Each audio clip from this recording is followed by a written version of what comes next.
my name is Valerie. Today I'm going to share a book with you that really shaped and changed my perspective on the sport that I play, which is basketball. But even broader than that, it affected how I now approach any problem that comes my way. Read with Val. Read on, have fun, and dream big. So this book is called Toughness, and it is a biography by Jay Bilas, and I would rate it a 10 out of 10. So this book really dives deep into what the true meaning of toughness is and clears up some of the common thinking that is misunderstood around toughness, including being tough is about your size, how tall you are, your strength or your athleticism. But this book will explain that it's not about that at all, and it's about something even deeper and even more important. Jay Bilas breaks this book down into 10 components of toughness. And these 10 components, very conveniently, are the titles and the topics of each chapter. So in order of the chapters, the 10 components are trust, preparation, courage, communication, persistence, next play, commitment, acceptance, resilience, and self-evaluation. And it makes it really easy to read this book because of how clear and distinct the chapters are from each other. This book is super special, and I think a lot of you guys will pick up on this as well if you read this. The reason why it's so different from other books is because Jay Bilas brings so many other professionals, including professional coaches and players, to this book and brings their insights about what it means to be tough to this book. Some of these legendary coaches and players include Coach K, who is the head coach at Duke for the Duke men's basketball program, and also Bob Knight, Grant Hill, and Mia Hamm, just to name a few. And all these perspectives and these voices add to emphasizing different points and giving insight onto what professionals in their field think and how they view toughness as. Not only that, Jay Bilas himself is an ESPN analyst and also was a 4-year starter at Duke. So he has his own insight and knowledge into what being tough to him means. I found this book really easy to take notes on just because there's so much knowledge in this book and so many key things that the reader can take away and implement to other parts of their lives. And I split taking notes into 5 categories. I have times where characters show toughness, so examples. I have powerful quotes, mottos to stand by, which is just things that can be implemented globally and will still stay true. I have moments of learning and life lessons, which are pretty explanatory.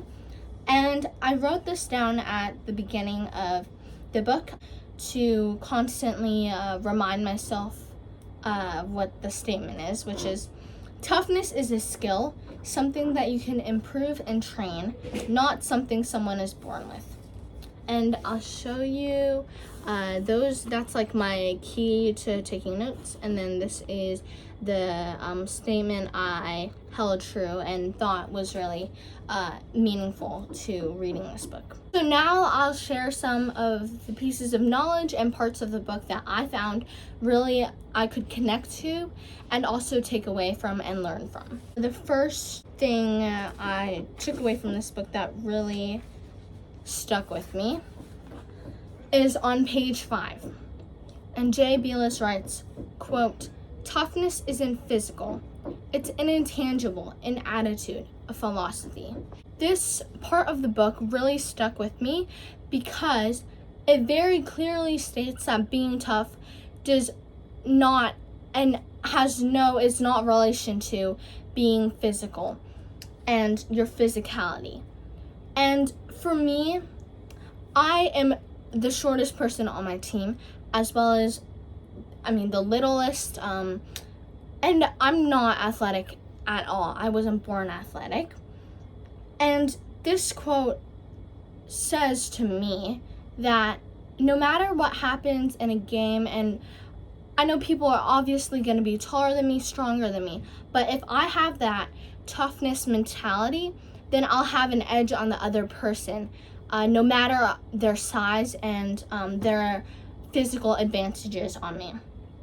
And it shows that every single game I have to, and viewers as well, can and should turn on that mentality that's saying, no matter what, I'm going to get this loose ball, I'll dive on the floor, take a charge. And all these examples I'm showing now are basketball forward, but you can take this into your work life, school life, and other sports as well. So it's very universal. And it just totally calms me knowing that I can have something that others might not have that puts me at an advantage on the court. And this I labeled as a life lesson. I think it just sticks with you wherever you go. The next thing is on page 105, and it is a quote by Daryl Woods, and he says, quote, "Responsible to the element, accountable to the mission." And this quote truly embodies what any sport is, really, if it's a team sport. You are responsible for your element, which means you're responsible for your own job or duties, I guess. And an example I'll use is in basketball. On defense, when you're guarding man-to-man, which is every person on defense guards an opposing player, you have to make sure that your person doesn't have a wide open shot, gets loose and goes for a cut. You have to keep your eye on them and be responsible for if they do something that puts your team to a disadvantage. So you're responsible for that person. But accountable to the mission is if, let's say I'm guarding an opposing player. If they drive past me, they have a very wide open layup, my other teammates have to be there and have my back and help me with my element or my responsibility. That's accountable to the mission. You're accountable to, and the mission would be to stop the other player and the other team from scoring. So you always have to have each other's backs, and that's what accountable to the mission means. This quote I found really could be implemented into different aspects of my life as well.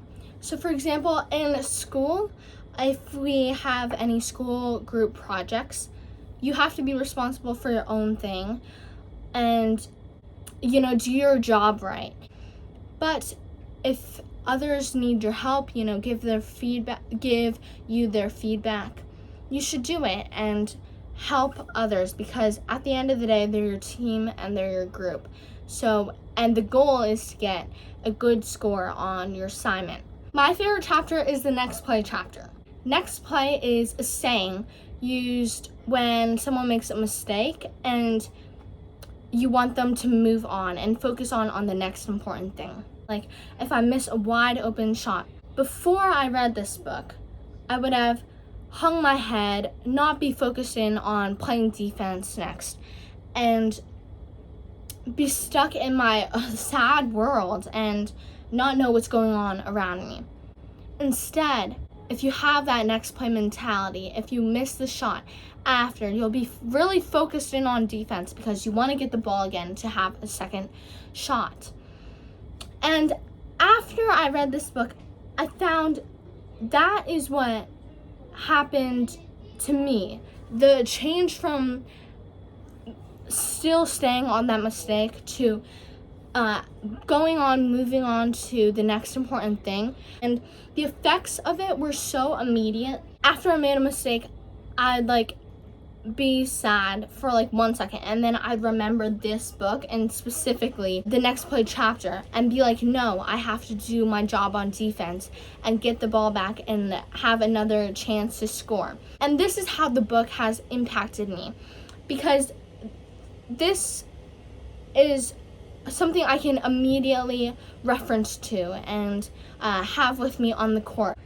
And you'll learn as you read this book how many things that you can take away and use it in other parts of your life besides sports. This book is such a game changer because it's about mentality, and you can use it to your advantage in any field, whether it's work, school, sports, and really create a strong foundation, a strong mental foundation for yourself.